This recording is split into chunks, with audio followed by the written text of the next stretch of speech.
नागपुर ही क्यों, बहुत से लोगों ने मुझे यह प्रश्न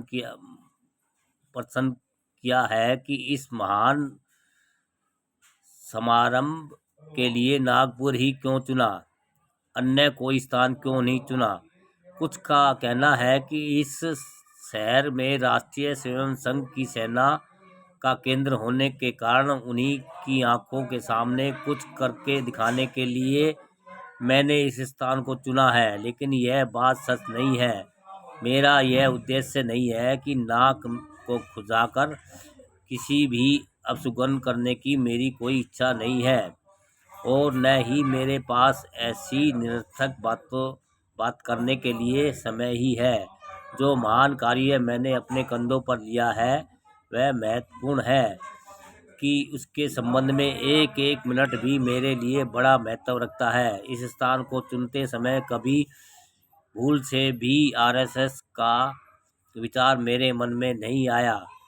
जिन लोगों ने बौद्ध धर्म के संबंध में इस देश के प्राचीन काल के इतिहास का अध्ययन किया है, उन्हें मालूम है कि भगवान बुद्ध के धम्म को फैलाने का महान श्रेय नाग जाति के लोगों को है।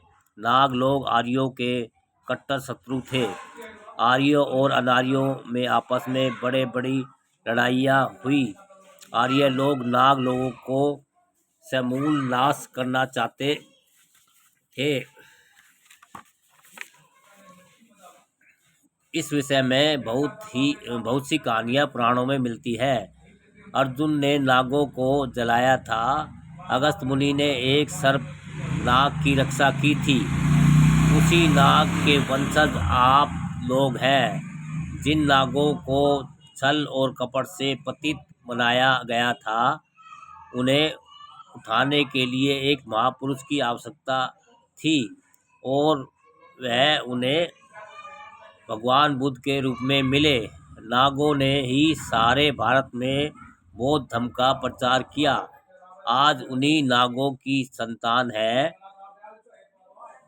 वीर नागों की प्रमुख आबादी नागपुर में थी। नागपुर की आबादी के कारण इस शहर को नागपुर कहा गया है। इस नागपुर में 27 मील की दूरी पर बहने वाली नदी का नाम भी नाग पड़ा हुआ है।